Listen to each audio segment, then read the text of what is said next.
ወገኖች እንደምን አላችሁ? እግዚአብሔር የተመሰገነ ይሁን። እኔ በጣም ደህና ነኝ። ክብር ለጌታ ይሁን።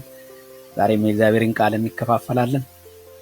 እንግዲህ ሁላችንም እንደምናውቀው ሰው ሁሉ በምድር ሲኖር ያው ስኬትን ያድናል፣ ስኬትን ይከታተላል። በቃ እንዲሳካለት ይፈልጋል ሁሉም ሰው። ስኬትን የማይፈልግ ሰው በምድር ላይ የለም እና በገንዘብ፣ በትምህርት፣ በኑሮ፣ በሁሉም መስክ፣ በአገልግሎት ጭምር ሰው እንዲሳካለት ይፈልጋል። አንዳንዴ ስኬት ደግሞ የሚከዳም ነገር ነው። በመጨረሻ ሊከዳ የሚችል ነገር ነው እንደሆነ እናውቃለን። ስኬት ይከዳል፣ ሰክሰስ ይከዳል። ወደ ግባችን እንኳን ብንደርስ የመጨረሻ በቃ የምንፈልገውን ነገር እንኳን ብናገኝ ማለት ነው፣ አንዳንዴ ያንን አግኝተን እንኳን ባዶነት ሊሰማን ይችላል። በቃ የመጨረሻ እኔ ድሪሜ፣ ህልሜ ይሄ ነው፣ መድረስ የሚፈልገው ስኬት ይሄ ነው ብለን ካሰብነው በላይ እንኳን ደርሰን አንዳንድ ጊዜ ውስጣችን ባዶ ሊሆን ይችላል። ስቲል ባዶነት ሊሰማን ይችላል። ጳውሎስ ግን ያው ከሁሉ የሚበልጥ ስኬት፣ የስኬት ሁሉ ስኬት ስለሆነው ስኬት ያስተምረናል ዛሬ እና ከሁሉ በላይ በእግዚአብሔር ዘንድ የሚያሸልም ስኬት ምን እንደሆነ ያስተምረናል። ፊልጵስዩስ ምዕራፍ 3 ፊልጵስዩስ ምዕራፍ 3 ከቁጥር 7 እስከ 14 ባለው ክፍል በተለይ ክርስቶስ ከሁሉ በላይ ስኬታችን ነው። ክርስቶስ ከሁሉ በላይ ስኬታችን ስለሆነ እንግዲህ ክርስቶስን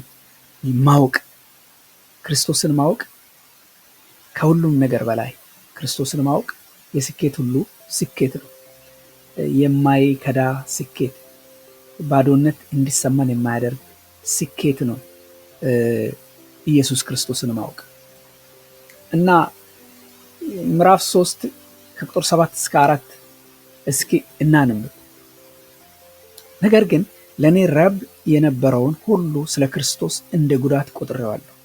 አዎን በእውነት ከሁሉ ይልቅ ስለሚበልጥ ስለ ክርስቶስ ኢየሱስ ስለ ጌታዬ ዕውቀት ነገር ሁሉ ጉዳት እንደሆነ እቆጥራለሁ። ስለ እርሱ ሁሉን ተጎዳሁ፣ ክርስቶስንም አገኝ ዘንድ። በክርስቶስም በማመን ያለው ጽድቅ ማለት በእምነት ከእግዚአብሔር ዘንድ ያለው ጽድቅ እንጂ ከሕግ ለእኔ ያለው ጽድቅ ሳይሆንልኝ በእርሱ እገኝ ዘንድ ሁሉን እንደ ጉድፍ እቆጥረዋለሁ። እርሱንና የትንሣኤውን ኃይል እንዳውቅ በመከራውም እንዲካፈል ወደ ሙታንም ትንሣኤ ሊደርስ ቢሆንልኝ በሞቱ እንዲመስለው እመኛለሁ።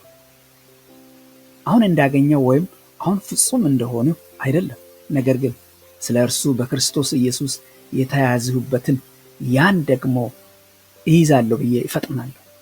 ወንድሞች ሆይ እኔ ገና እንዳልያዙት እቆጥራለሁ። ነገር ግን አንድ ነገር አደርጋለሁ፣ በኋላዬ ያለውን እየረሳሁ በፊቴ ያለውን ለመያዝ እዘረጋለሁ።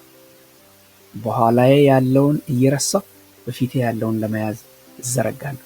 በክርስቶስ ኢየሱስ ከፍ ያለውን የእግዚአብሔርን መጥራት ዋጋ እንዳገኝ ምልክትን እፈጥናለሁ ይላል እና እዚህ ክፍል ላይ ሐሰተኞች አሉ። ሐሰተኞች መምህራን፣ የሐሰተኛ መምህራን አሉ። እንግዲህ እነዚህ አንዳንድ የሃይማኖት ስርዓቶቻቸውን በመፈጸማቸው ምክንያት ይኮራራሉ፣ በቃ ራሳቸውን ከፍ ያደርጋሉ። እኔ እንደዚህ ጻድቅ ነኝ፣ እንዲህ ነኝ፣ ጥሩ ስራ የሚሰራ ነኝ፣ የጽድቅ ስራ የሚሰራ ነኝ እያሉ ይኮራራሉ በራሳቸው። ይህንን ጳውሎስም አድርጌያለሁ ነው የምለው። ለእኔ ረብ የነበረውን ሁሉ ስለ ክርስቶስ ጉዳት ቆጥሬዋለሁ ነው የምለው። እነሱ አሁን የሚኮራሩበትን ነገር፣ ሰዎች ሁሉ፣ የሃይማኖት መሪዎች ሁሉ የሚኮራሩበትን ነገር ጳውሎስ ይህንን በራሱ ህይወት ምስክርነት ነው የሚሞግተው እንጂ ሌላ ነገር በማቅረብም አይደለም። እርሱ የሚኮራራበት ትልቅ ያው ገማልያል እግር ስር ይማር የነበረ ትልቅ መኮራረት የነበረበት የትምህርት ደረጃ ነበረው። የተማረ ሰው ነው፣ በጣም የተማረ ሰው ነው። ከነሱ ይልቅ ብዙ የማዕረግ ስሞች የነበሩት ነው። እንግዲህ ብዙ የማዕረግ ስሞች አሉ አይደል በሃይማኖት የምናውቃቸው። እነዛ ስሞች ሁሉ ያሉት መምህር፣ ብዙ ሊቅ ወይ ሌላም ስሞች ሊኖሩት ይችላሉ። ብዙ ስሞች ያሉት የነበሩት ሰው ነው ጳውሎስ። በዚህ ክፍል ግን ምንድን ነው የሚለው ጳውሎስ? ሆኖም ክርስቶስ በቃ ክርስቶስ ነው። በፊት ህይወት እነዛ የሃይማኖት ሐሰተኛ የሃይማኖት መሪዎች በሚመዝኑበት መንገድ ነበር ህይወትን ይመዝን የነበረው ጳውሎስ። ዛሬ ግን ህይወትን የሚመዝንበት መንገድ ሌላ ነው፣ ተለይቷል። ዛሬ ህይወትን የሚመዝንበትን መንገድ ክርስቶስ ነው የቀየረው። የህይወት መመዘኛው የህይወት መመዘኛ መንገድን እግዚአብሔር ሲቀይር እንመለከታለን። ያን ሁሉ ስለ ክርስቶስ እንደ ጉድፍ ቁጥር ያለው ይላል። ስለዚህ ጳውሎስ ህይወት እንዴት መመዘን እንዳለበት ያስተምረናል በዚህ ክፍል ላይና ይህንን ነው ዛሬ የምንማረው እንግዲህ።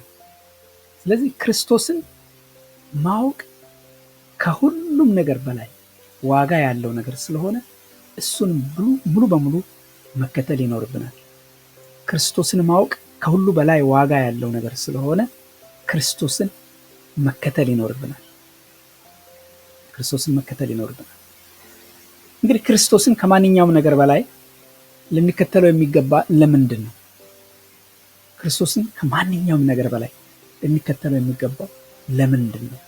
የመጀመሪያው ነጥባችን አንደኛ በክርስቶስ ምክንያት ሌላው ነገር ሁሉ ዋጋውን ስለሚያጣ። በቃ ክርስቶስን ስታስቀድሙ፣ ክርስቶስን ጌታችሁ መድኃኒታችሁ ስታደርጉ ሁሉ ነገር ከክርስቶስ በኋላ ነው የሚሆነው። በክርስቶስ ምክንያት ሌላው ነገር ሁሉ ሀብት ብትሉ፣ ገንዘብ ብትሉ፣ ምን ብትሉ፣ ስልጣን ብትሉ ዋጋውን ያጣል። በቃ በዚህ ምድር ሰዎች ክብር ብለው የሚጠሩት፣ ዝና ብለው የሚጠሩት ብዙ ነገር የሚባለው ነገር ሁሉ ዋጋውን ያጣል። ምክንያቱም ክርስቶስ ስለሚበልጥ። ክርስቶስ ይበልጣል። ማቴዎስ ወንጌል ምዕራፍ 13 ቁጥር 14 ላይ መንግስተ ሰማያት በእርሻ ውስጥ የተሰወረውን መዝገብ ትመስላለች ይልና ሰውም አግኝቶ ሰወረው፣ ያችን መዝገብ ማለት ነው። ከደስታው የተነሳ ሄዶ ያለውን ሁሉ ሸጠና ያንን እርሻ ገዛ ይላል። ያ እርሻ ከዛ በላይ ካለው በላይ የሚበልጥ ነው ማለት ነው። ይበልጥበታል ማለት ነው። ለዛ ነው እንደዚህ የሚያደርገው። ስለዚህ ጳውሎስ ከዚህ በፊት የነበረውን ነገር በሙሉ ኪሳራ የሚለውን ቃል ነው የምንጠቀመው በዚህ ክፍል ላይ። ረብ የሚለው ኪሳራ፣ ሎስ የሚለው ቃል ማለት ነው። እንግዲህ እነዚህ ነገሮች በራሳቸው መጥፎዎች አይደሉም።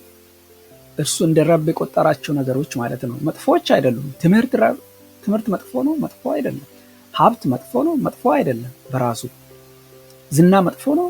ሰዎች ቢያውቁን መጥፎ አይደለም። ስኬት መጥፎ ነው? መጥፎ አይደለም በራሱ። መጥፎ አይደለም በራሳቸው፣ መጥፎ አይደሉም እነዚህ ነገሮች። ግን እነዚህ ነገሮች መጥፎ የሚሆኑት ክርስቶስ ኢየሱስን እንዳናገኝ እንቅፋት የሚሆኑብን ከሆነ ብቻ፣ ወደ ክርስቶስ እንዳንመጣ፣ ከክርስቶስ ጋር ያለንን ግንኙነት እንዳናጠነክር፣ ወደ ክርስቶስ እንዳንመጣ እንቅፋት የሚሆኑብን ከሆነ እነዚህ ነገሮች በሙሉ ጉድፍ እንደ ሎስ መጣል ያለብን ነገሮች ናቸው። መጥፎ ናቸው፣ መጣል ያለባቸው ናቸው። ምክንያቱም ክርስቶስ ስለሚበልጥ።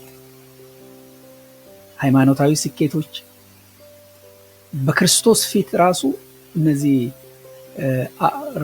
ራቢ፣ አባ፣ ብዙ እንግዲህ ስም የተሰጣቸው አሉ። መምህር አትበሉ፣ መምህር አንድ ብቻ ነው ይላል አይደለም ጌታ ኢየሱስ ክርስቶስ። እንግዲህ እነዚህ ሃይማኖታዊ ስኬቶች፣ ሃይማኖታዊ ስርዓቶች፣ ሰዎች የሚያከብሯቸው ብዙ ነገር፣ እነዚህ እንደ ቆሻሻ እንደ ጉድፍ ይቆጥራል። ጉድፍ ይላል።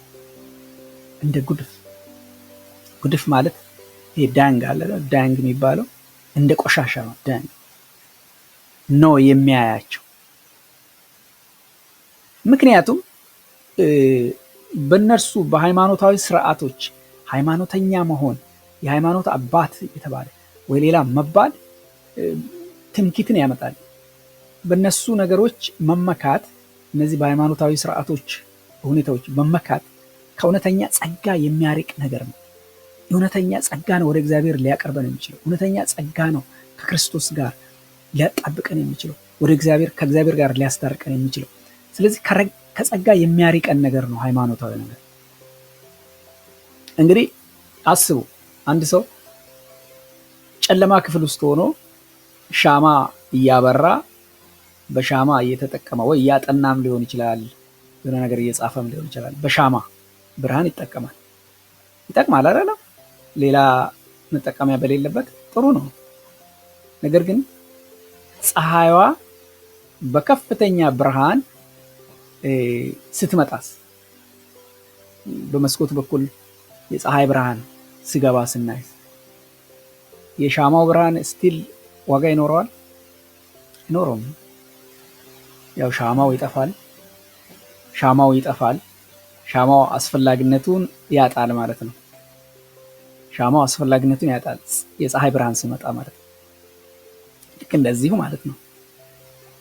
ክርስቶስ ሲመጣ፣ ክርስቶስን ስናገኝ፣ ክርስቶስ ወደ ህይወታችን ሲመጣ ልክ እንደ ፀሐይ ብርሃን ነው ማለት። የቀድሞ ኩራታችን የሃይማኖት ኩራት፣ የሃይማኖት ትዕቢት፣ የሃይማኖት ስርዓት ትዕቢት ሁሉ ይደበዝዛል። ጳውሎስ እንደዛ ነው የሆነበት። ያ የሚኮራበት ነገር፣ ያ ሃይማኖታዊ ስርዓት፣ ያ አለኝ የሚለው ነገር ሁሉ ድብዝዝ ነው ያለበት፣ እንደዛ ሻማ ማለት ነው። እኛም እንደዚህ ነው የሚሆንብን ወገኖች፣ እንደዛ ነው የሚሆንብን። ምክንያቱም ጳውሎስ በአንድ ወቅት ያው በእነዚህ ስኬቶች ይታመን ነበር፣ በሃይማኖታዊ ስኬቶቹ። ከዛ ክርስቶስን አግኝቶ ነው ሐሳቡ ሁሉ የተቀያየረው፣ ንጽጽሩ ራሱ የተቀየረው። እነዛንና እነዚህም በኋላ በክርስቶስ ያገኛቸውና ከክርስቶስ በፊት የነበሩትን ነገሮች ሲያነጻጽር ዋጋው በክርስቶስ ከሆነ በኋላ ያገኛቸው ነገሮች የላቀበት፣ በክርስቶስ ከሆነ በኋላ ያገኘው ዋጋ ላቀበት፣ በለጠበት። ስለዚህ የበፊቱ እንደ ሻማ ብርሃን ብትቆጥሩ ክርስቶስ ሲመጣ እንደ ፀሐይ ብርሃን። እንግዲህ በአንድ ወቅት አስደናቂ የነበሩ ነገሮች አሁን ለእርሱ ምንም ማለት አይደለም። ጳውሎስን ስም ያስጠሩት ነገሮች፣ አባ ያስባሉት ነገሮች፣ እውቀቶች ብትሉ ብዙ ነገሮች፣ ሃይማኖተኝነት፣ ይሄ ቀናተኛነቱ፣ ይሄ ሁሉ ዋጋ የነበረው ነገር አሁን ዋጋ የለው። እነዛ ነገሮች መጥፎ ናቸው አላለም። መጽሐፍ ቅዱስን ነው ያጠና የነበረው። በእርግጥ በሌላ መንገድ ነው። ግን አሁን ከክርስቶስ ጋር ሲነጻጸሩ ግን ከንቱ ናቸው፣ ዋጋ የላቸው። በክርስቶስ መሆን ክርስቶስ ወደ ህይወታችን ሲመጣ የህይወት መመዘኛዎቻችንን ይለውጣል። የህይወት መመዘኛዎቻችንን ይለውጣል። አንዳንድ ሰዎችን በገንዘብ ብዛት ይመዝናሉ፣ በምድራዊ ነገር ይመዝናሉ። እነዚህ ነገሮች በእውነት ዋጋ የሌላቸው ነገሮች ናቸው። ኢየሱስ ክርስቶስ ወደ ህይወታችን ሲመጣ የዋጋ በቃ ለህይወት ዋጋ ስጥ እንደሚባለው ዋጋችንን መመዘኛችንን ይለውጣል። ልክ ትልቅን ነገር በክርስቶስ መሆንን እንደ ወርቅ ብትቆጥሩ ልክ ከበፊቱ ጋር የሚለውጡ ሰዎች አንድ በሚጣፍጥ በጊዜያዊ በሚጣፍጥ ዝና፣ በሚጣፍጥ ሀብት፣ በሚጣፍጥ ገንዘብ፣ በሚጣፍጥ ሌላ ነገር፣ ምድራዊ ነገር፣ በሚጠፋ ነገር መለወጥ ማለት። አንድ ህፃን ብትመለከቱ፣ አንድን ህፃን ወርቅ ብትሰጡት እና ወርቁን ይዞ ሌላ የሚጣፍጥ ከረሜላ ቀይርልኝ ብትሉ ይቀይራል። ለከረሜላ ይሸጥላችኋል ወርቁ። ለምን? ለሱ በቃ የሚጣፍጠው ያ ጊዜያዊው ነገር ነው። ለምን? ህፃን ስለሆነ ነው። ሲበስል ግን እንደዛ አስብም። ህፃኑ ሲያድግ ወርቁን ነው የሚመርጠው፣ ከረሜላ አይመርጥም። ስለዚህ መንፈሳዊ እሴቶቻችን ሲበስሉ፣ በመንፈሳዊ እድገታችን ስንበስል መልካምን ነገር መምረጥ እናውቃለን፣ ወርቁን መምረጥ እናውቃለን፣ የዘላለምን ነገር መምረጥ እንችላለን ማለት ነው። በጊዜያዊ ነገር አንደለልም፣ በምድራዊ ነገር አንደለልም። ዋናውን ነገር እንመርጣለን፣ ክርስቶስ ኢየሱስን እንመርጣለን። ስናድግ ስንበስል ማለት ነው። ልክ እንደዛ ሕፃን ወርቅን በከረሜላ እንደለወጠ። ስለዚህ በራሳችን ላይ ያለንን የተሳሳተ እምነት መተው፣ ራሳችንን ከፍ ማድረግ። እኔ ሃይማኖተኛ ነኝ። እኔ አስታውሳለሁ፣ እኔ ከተወለድኩ ጀምሮ ኃጢአት ሰርቼ አላውቅም ያለኝ ሰው ሁሉ አለ። ስለ ጌታ ስንነጋገር በቃ ስለ ራሳቸው በሃይማኖተኝነታቸው ይኮሩና ኃጢአት የሌለባቸው አድርገው ራሳቸውን ይቆጥራሉ ብዙ ሰዎች። ስለዚህ ስለ ራሳችን ያለንን አስተሳሰብ፣ ስለ ራሳችን ያለንን እምነት መተው ይኖርብናል። በራሳችን መመካትን ማቆም ይኖርብናል ወገኖች። እኛ የሚያስመካ ማንነት የለንም። ስለዚህ ክርስቶስ ኢየሱስን እንደ ውድ ሀብታችን ቆጥረን እርሱን ወደ ሕይወታችን፣ እርሱን ወደ ቤታችን፣ እርሱን ወደ ኑሯችን መጋበዝ ይኖርብናል። ይህ ነው የሚያዋጣን። ጳውሎስ ይህንን ነው ያደረገው። ክርስቶስን ጋበዘ። የቀድሞውን ነገር ሁሉ ረብ የነበረውን ሁሉ ስለ ክርስቶስ እንደ ጉዳት ቆጥሮ ሁሉን ትቶ ወደ ኢየሱስ ክርስቶስ መጣ። ጉዳት እንዲሆን እቆጥራለሁ አለ። ቁጥር 8 እና 9 በእውነት ከሁሉ ይልቅ ስለሚበልጥ ስለ ክርስቶስ ኢየሱስ ስለ ጌታዬ ዕውቀት ነገር ሁሉ ጉዳት እንደሆነ እቆጥራለሁ። ስለ እርሱ ሁሉን ተጎዳው። በቃ ሁሉን ሎስ ለትልቅ ጌን ማለት እንችላለን። ጊዜያዊ ሎስ ለትልቅ ጌን፣ ትልቅ ነገር ለማግኘት ክርስቶስን ማግኘት ነው። ስለዚህ ክርስቶስ ነው ትልቁ ነገራችን። ክርስቶስ ከሁሉ ይበልጥ ብሏል። ስለዚህ ለምንድን ነው ክርስቶስን ከማንኛውም ነገር በላይ ልንከተለው የሚገባው? በክርስቶስ ምክንያት ሌላው ነገር ሁሉ ዋጋውን ስለሚያጣ ነው። ቁጥር 7 እስከ 8 ያየ ነው ማለት ነው። እንግዲህ ክርስቶስን ማወቅ ከሁሉ በላይ ዋጋ ያለው ነገር ስለሆነ እርሱን መከተል ይኖርብናል። ክርስቶስን ከማንኛውም ነገር በላይ ልንከተለው የሚገባው ለምንድን ነው? ክርስቶስን ከማንኛውም ነገር በላይ ልንከተለው የሚገባው ለምንድን ነው? ሁለተኛ ክርስቶስን ማወቅ ትልቁ ትርፋችን ስለሆነ ቁጥር 9 እስከ 11 ክርስቶስን ማወቅ ትልቁ ትርፋችን ስለሆነ የእርሱ ዕውቀት ዮሐንስ ቁጥር 9 እስከ 11 ባለው ክፍል ላይ እንደዛ እኮ ነው የሚለው። ምን ይላል? አዎን በእውነት ከሁሉ ይልቅ ስለሚበልጥ ስለ ክርስቶስ ኢየሱስ ስለ ጌታዬ ዕውቀት ነገር ሁሉ እንደ ጉዳት እንዲሆን እቆጥራለሁ። ስለ እርሱ ሁሉን ተጎዳሁ፣ ክርስቶስንም አገኝ ዘንድ በክርስቶስም በማመን ያለው ጽድቅ ማለትም በእምነት ከእግዚአብሔር ዘንድ ያለው ጽድቅ እንጂ ከሕግ ለእኔ ያለው ጽድቅ ሳይሆንልኝ በእርሱ ይገኝ ዘንድ ሁሉን እንደ ጉድፍ ይቆጥረዋል። እና ለምንድን ነው? በእውነት ከሁሉ ይልቅ ስለሚበልጥ ስለ ክርስቶስ ኢየሱስ ስለ ጌታዬ ዕውቀት ከሁሉ ነገር ክርስቶስን ማወቅ ትልቁ ትርፋችን፣ ትልቁ ከምንም ነገር የሚልቅ ነገር ስለሆነ ነው። ቁጥር 9 እስከ 11 ዮሐንስ ወንጌል ምዕራፍ 17 ቁጥር 3 ላይ ምንድን ነው ይላል? የእውነተኛ አምላክ ብቻ የሆነ አንተ የላከውንም ኢየሱስ ክርስቶስን ያውቁ ዘንድ ይህች የዘላለም ሕይወት ናት። የእውነተኛ አምላክ ብቻ የሆነ አንተን የላከውንም ኢየሱስ ክርስቶስን ያውቁ ዘንድ ይህች የዘላለም ሕይወት ናት ይላል። እንግዲህ እዚህ ጋር ማወቅ የሚለውን ቃል ነው የምንመለከተው። ክርስቶስን ማወቅ የጌታዬ ዕውቀት ይላል ጳውሎስ። ማወቅ የሚለው ቃል ይሄ በአእምሮ መረዳት ወይ ደግሞ ስለ አንድ ነገር ኢንፎርሜሽን መሰብሰብ ማለት ነው። ማወቅ ማለት ሌላስ ሁለት አይነት የዕውቀት አይነቶች አሉ። እንግዲህ ዝም ብሎ ኢንፎርሜሽን መሰብሰብ በአእምሮ ማወቅ አለ። ሌላ ደግሞ ነገር አለ፣ ያንን የሚያልቅ ነገር ከፍ የሚያደርግ ጥልቅ የሆነ ግንኙነት መለማመድ። ጥልቅ የሆነ ግንኙነት ደግሞ አለ። ጳውሎስ ምንድነው የክርስቶስን የትንሣኤውን ኃይል እንዳውቅ፣ የክርስቶስን የትንሣኤውን ኃይል በቃ ይህን ኃይል ማወቅ ማለት መለማመድ፣ በህይወቱ ሲሰራ ማየት። ይህ ኃይል በጳውሎስ ህይወት ውስጥ ሲሰራ ማየት፣ ልክ እንደሱ በእኛ ህይወትም ሲሰራ ማየት እንጂ ምን ይመስላል ብሎ ያንን መዘርዘር መቻል ማለት አይደለም።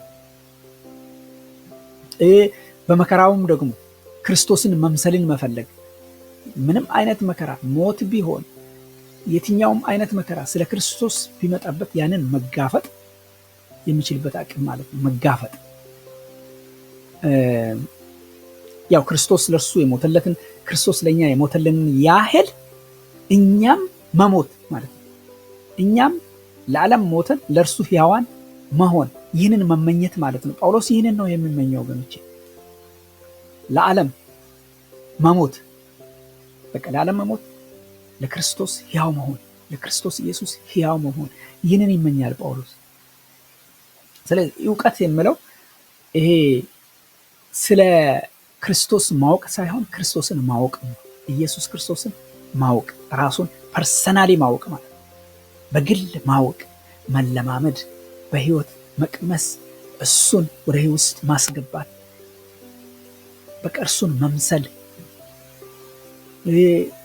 ለዓለም መሞት፣ ለዓለም መሞት፣ ለክርስቶስ ሕያው መሆን፣ ይህን ነው ዕውቀት ማለት እንጂ የጭንቅላትን ማሳበጥ አይደለም። ወደ ከልብ ጋር ያለው ነገር ነው ክርስቶስን ማወቅ።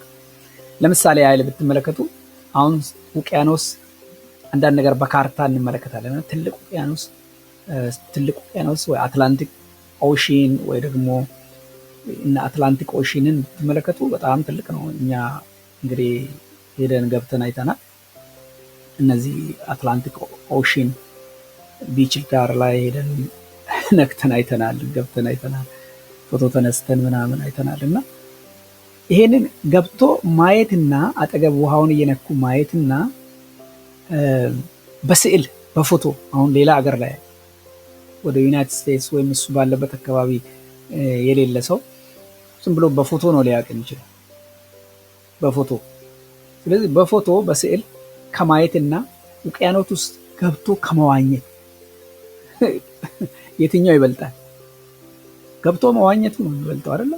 ዕውቀቱን በሚገባ ለመኖር ማለት ነው። ትልቅ ዕውቀት አለው ስለ ውቅያኖስ ወይም ስለ አትላንቲክ ኦሽን ስለሚባለው ሰው ገብቶ የዋኘ ሰው ነው፣ ገብቶ ያየ ሰው ነው በቃ እንጂ በካርታ ስዕል ያየ ሰው አይደለም። ልክ እንደዚህ ማለት ነው።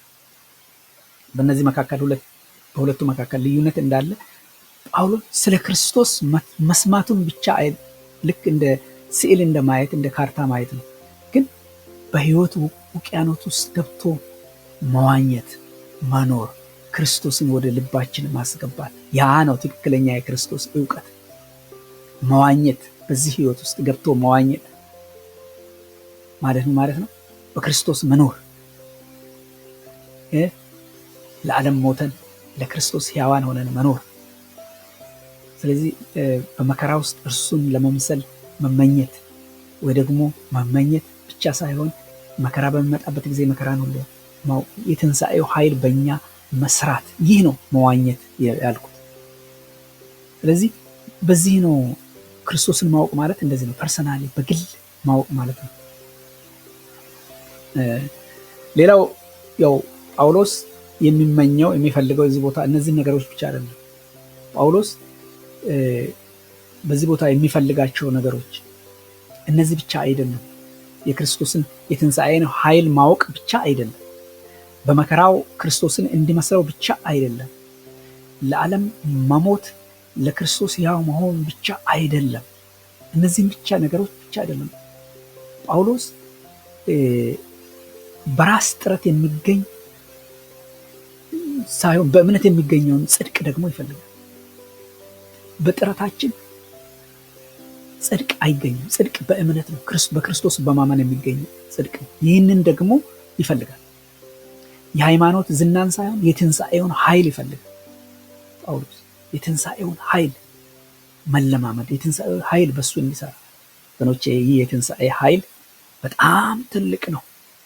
ከምንም ነገር በላይ የሆነ ኃይል ነው። ክርስቶስ ከሞት የተነሳበት የትንሣኤው ኃይል፣ ይህ ኃይል በእኛም እንዲሰራ ያስፈልጋል። ይህ ኃይል በእኛም እንዲሰራ መጸለይ፣ በህይወታችን እንዲሰራ መፈለግ ይኖርብናል። እንደውም ጳውሎስ በመከራው መካፈልን ይፈልጋል። ክርስቶስን ማወቅ የግል ግንኙነት ጉዳይ ነው እንጂ እንደው ዝም ብሎ ኢንፎርሜሽን አይደለም። ስለ ክርስቶስ ኢንፎርሜሽን አይደለም፣ መረጃ መሰብሰብ አይደለም። የመረጃ ጉዳይ መረጃ ምናልባት የሚጠቅመው ለነጋዴዎች ነው። ስለዚህ የንግድ ጉዳይ አይደለም፣ መረጃ መሰብሰብ ጉዳይ አይደለም። ክርስቶስን በግል ግንኙነት ማወቅ። ይህንን ነው ጳውሎስ የሚናገረው። በዚህ ነው ህይወት የምትለወጠው። የህይወት ለውጥ ግንኙነት ያስፈልጋል ወገኖች። የህይወት ለውጥ ግንኙነት በቃ ክርስቶስን መለማመድ። ይሄ ዝም ብሎ ከሩቅ ማየት አይደለም። ለምሳሌ አንዳንድ መመሪያን ማወቅ። ሃይማኖት ብዙ ጊዜ መመሪያን ያሳውቀናል። የምግብ አዘገጃጀት መመሪያን ማወቅ ለምሳሌ እና ምግቡን መቅመስ ራሱ ምግቡን ሰርቶ መቅመስ ሁለቱም አንድ አይደለም። ሃይማኖት ሩቅ አቁሞ መመሪያ በመመሪያ ላይ ነው የሚሰጣቸው። ክርስቶስ ግን ህይወትን ነው የሚያቀምሳቸው፣ የሚሰጣቸው፣ የሚያኖራቸው። ስለዚህ ስለ ክርስቶስ ማወቅ ማለት ስለ ክርስቶስ እንድናውቅ ክርስቶስን ራሱን እንድናውቅ ነው የሚያስፈልገውና ጳውሎስ ይህንን ነው የሚፈልገው። በተግባር መለማመድ፣ የተግባር ህይወት፣ ተግባራዊ ህይወት። ይህንን ነው ጳውሎስ የሚፈልገው። ሃይማኖትን ሳይሆን ግንኙነትን። ወንዶች ሃይማኖት የትም አያደርሰንም፣ ወደ ክርስቶስ አመጣም፣ ወደ እግዚአብሔር አስጠጋንም ሃይማኖት። ክርስቶስ ግን ከአብ ጋር ያስታረቀን፣ ከአብ ጋር ያገናኘን መካከለኛ የሆነ እርሱ ጌታችንና ንጉሳችን ነው። ጸጋውን ያበዛልን፣ ጸጋውን የሰጠን፣ በስራ ሳይሆን በጸጋ እየታመንን መዳን ይሆንልናል። ስለዚህ የሱ የመስቀል ቅርጽ ያለውን አይነት ህይወት እንድንኖር ያደርገናል፣ እንድንቀበል ያደርገናል። መከራ ቢመጣ የማይፈራ ለእግዚአብሔር የሚገዛ ህይወት ይሰጠናል። ስለዚህ ሁለተኛው እንግዲህ ለምንድን ነው ከምንም ነገር በላይ ክርስቶስን መከተል ያለብን? ክርስቶስን ማወቅ ትልቁ ትርፋችን ስለሆነ ነው። ትልቁ ትርፋችን ነው። ሌላው ነገር ሁሉ ጉድፍ ነው። እኛ የምንፈልጋቸው ነገሮች፣ ምድራዊ ነገሮች ጳውሎስ እንደ ጉድፍ እንደቆጠራቸው እኛም እንደ ጉድፍ ልንቆጥር ያስፈልጋል። ክርስቶስ ማወቅ ከምንም ነገር በላይ ነው። ክርስቶስን መለማመድ፣ በግንኙነት ክርስቶስን ማወቅ ከምንም ነገር በላይ ነው። ስለዚህ ያን እንድናደርግ እግዚአብሔር ይርዳን ወገኖች። እንግዲህ ክርስቶስን ማወቅ ከሁሉ በላይ ዋጋ ያለው ነገር ስለሆነ እርሱን ሙሉ በሙሉ መከተል ይኖርብናል። ክርስቶስ ከማንኛውም ነገር በላይ ስለሆነ ሙሉ በሙሉ እሱን ልንከተለው የሚገባው ለምንድን ነው? ክርስቶስ ከምንም ነገር በላይ ስለሆነ እርሱን ሙሉ በሙሉ ልንከተለው የሚገባው ለምንድን ነው? ሶስተኛና የመጨረሻውን ሐሳብ እንነጋገራለን። ሶስተኛ ክርስቶስን መከተል የህይወት ዘመን ጉዞ ስለሆነ፣ ክርስቶስን መከተል የህይወት ዘመን ጉዞ ነው። ቁጥር 12 እስከ 14 ድረስ ያለውን እንመልከት። ክርስቶስን መከተል የህይወት ዘመን ጉዞ ስለሆነ ቁጥር 12 እስከ 14 አሁን እንዳገኘው ወይም አሁን ፍጹም እንደሆኑ አይደለም፣ ነገር ግን ስለ እርሱ በክርስቶስ ኢየሱስ የተያያዙበትን ያን ደግሞ ይይዛለሁ ብዬ ይፈጥናለሁ። ገና እኮ ያልያዝኩት ነገር አለ ብሎ ይፈጥናለሁ። ወንድሞቹ እኔ ገና እንዳልያዙት ይቆጥራለሁ። ሐዋርያ ጳውሎስ ነው ይህንን የሚለው። አልያዝኩትም፣ ገና እንዳልያዙት ይቆጥራለሁ። ነገር ግን አንድ ነገር አደርጋለሁ፣ በኋላዬ ያለውን እየረሳሁ በፊት ያለውን ለመያዝ እዘረጋለሁ። በክርስቶስ ኢየሱስ ከፍ ያለውን የእግዚአብሔርን መጥራት ዋጋ እንዳገኝ ምልክትን እፈጥናለሁ ይላል። ዕብራውያን 12 ከ1 እስከ 2 ባለውን ክፍል ይህንን የእምነታችንንም ራስና ፈጻሚ ኢየሱስን ተመልክተን በፊታችን ያለውን ሩጫ በትዕግስት እንሩጥ። ገና አልያዝኩትም ይላል ጳውሎስ፣ ገና አልደረስኩም። ስለዚህ ኋላዬ ያለውን እየረሳሁ ከፊቴ ያለውን ለመያዝ እዘረጋለሁ ይላል። እዘረጋለሁ። መንፈሳዊ ጉዞ የህይወት ዘመን ጉዞ ነው። የምንጨርሰው በቃ አሁን ጨረስን የምንለው ጉዞ አይደለም። መንፈሳዊ ጉዞ፣ ክርስቶስን መከተል የህይወት ዘመን ጉዞ ነው። የህይወት ዘመናችን ሁሉ ጉዞ ነው። ስለዚህ መንፈሳዊ ጉዞ ሁሉንም አውቅ ያለው የሚል ትዕቢት፣ በቃ ጨርሻለሁ የሚል ትዕቢት ከሱ መጽዳት ያለበት ነገር ነው። ሃይማኖት እንደዛ ነው የሚያደርገው። ሁሉን አውቅ ያለው ወደሚል ነገር፣ ወደ ትዕቢት ነው የሚመራል። ግን የእምነት ጉዞ የህይወት ዘመን ጉዞ መሆኑን ያወቀ ሰው ሁሉን አውቄያለሁ አይልም። ከትዕቢት የጸዳ ህይወት ይኖራል።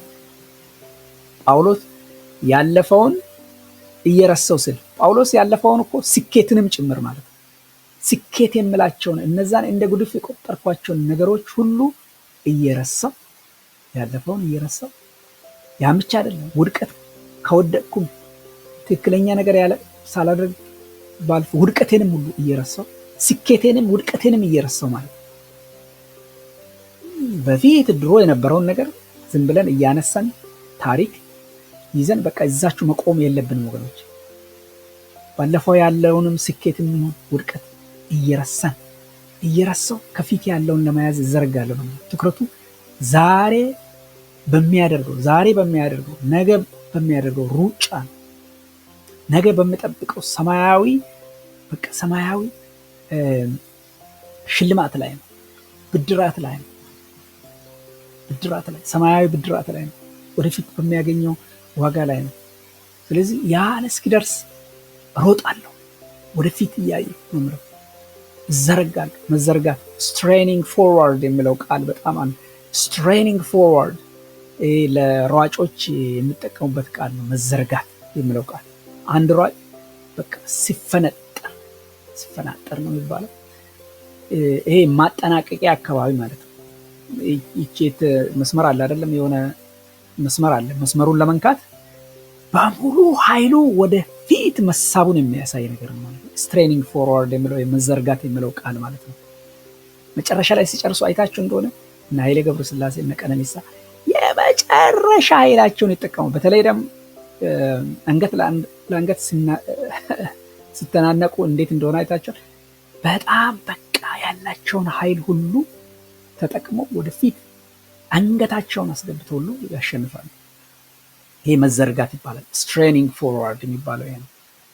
ሙሉ በሙሉ ኃይሉን ወደፊት መሳብን፣ ወደፊት መስፈንጠርን የሚያሳይ ነገር ነው ማለት ነው። ስለዚህ ጳውሎስ ወደፊት ነው እንጂ ወደኋላ አይልም።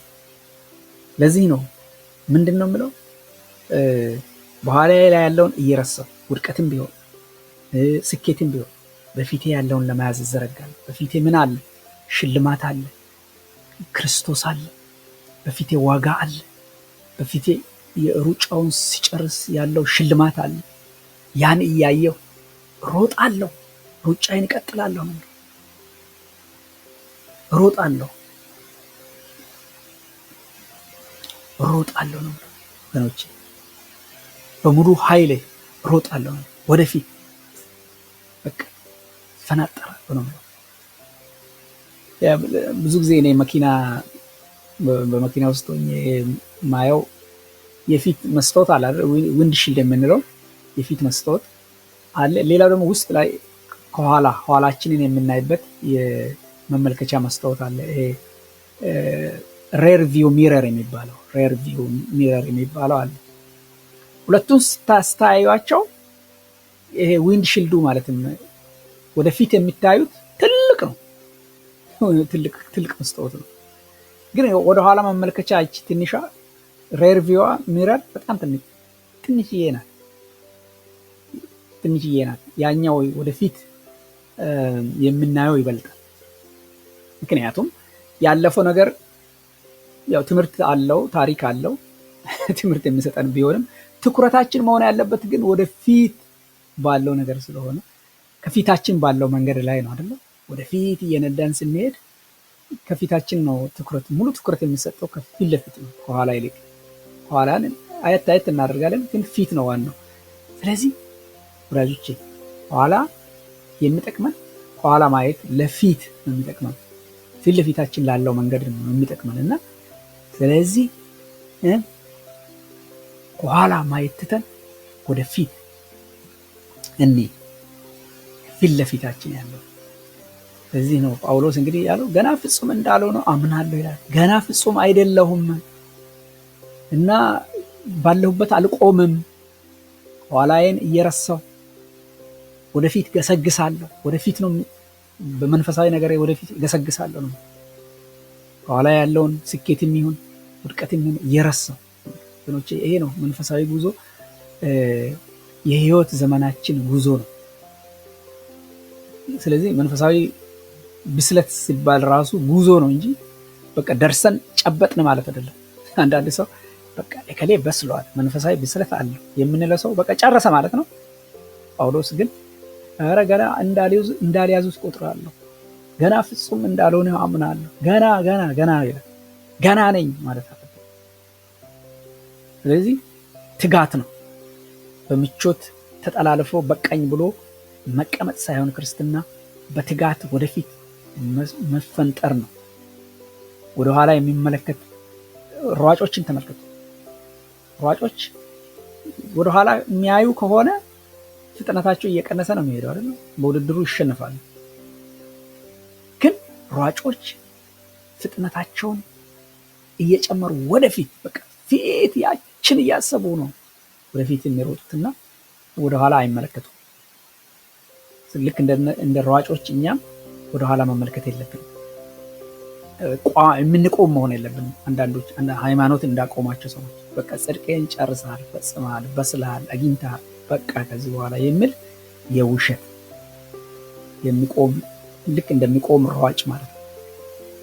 ውድድሩን ይሸነፋል። ይሄ እርግጠኛ ነኝ መጨረሻ ላይ ውድድሩን የሚሸነፍ ማለት ነው። ስለዚህ ጳውሎስ አይኑን የት ላይ ነው የሚያደርገው?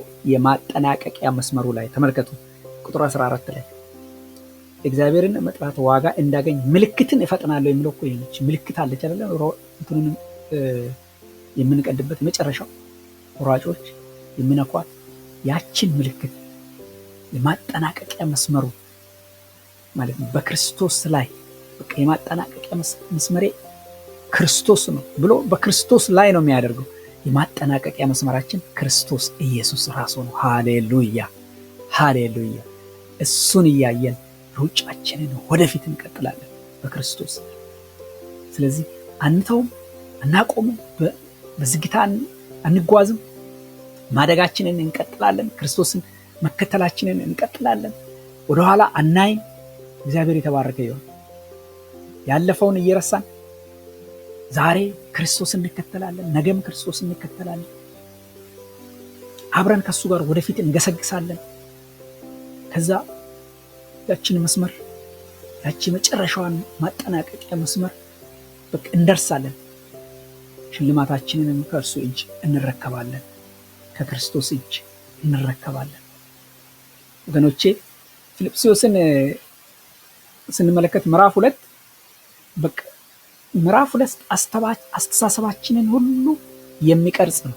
ምዕራፍ 2 ምክንያቱም ክርስቶስ ለኛ እንዴት እንደኖረ የሚያሳየን ነው። ምዕራፍ 2 ምዕራፍ 3 ግን አሁን ያየነው ምዕራፍ 3 ግን ምንድነው የሚያሳየን? አቅጣጫችንን የሚቀይር እኛ አሁን ለእርሱ እንዴት መኖር እንዳለብን፣ እንዴት በክርስቶስ መኖር እንዳለብን፣ እንዴት ሩጫችንን ወደፊት መሮጥ እንዳለብን፣ በክርስቶስ ሆነን ሩጫችንን እንዴት መሮጥ እንዳለብን የሚያሳየን ክፍል ነው ማለት ነው። ስለዚህ ወገኖቼ ክርስቶስን መከተል የህይወት ዘመን ጉዞ ስለሆነ ሩጫችንን በእምነት ኢየሱስ ክርስቶስን ከምንም በላይ አስበልጠን እርሱን ብቻ እየተከተልን ሩጫችንን ማጠናቀቅ ይኖርብናል። ሩጫችንን መፈጸም ይኖርብናል። እግዚአብሔር በእውነት ይህንን እንድናደርግ ነው የምፈልገው ወገኖቼ፣ ይህንን እንድናደርግ ነው የምፈልገው። ስለዚህ ሩጫችንን በክርስቶስ ላይ እናደርግ። እግዚአብሔር ይርዳን። ክርስቶስን እያየን ከፊት ለፊት ያለንን ሩጫ በትዕግስት እንሮጥ። እግዚአብሔር ይርዳን። እግዚአብሔር ጸጋውን ያብዛልን። ተባረኩ።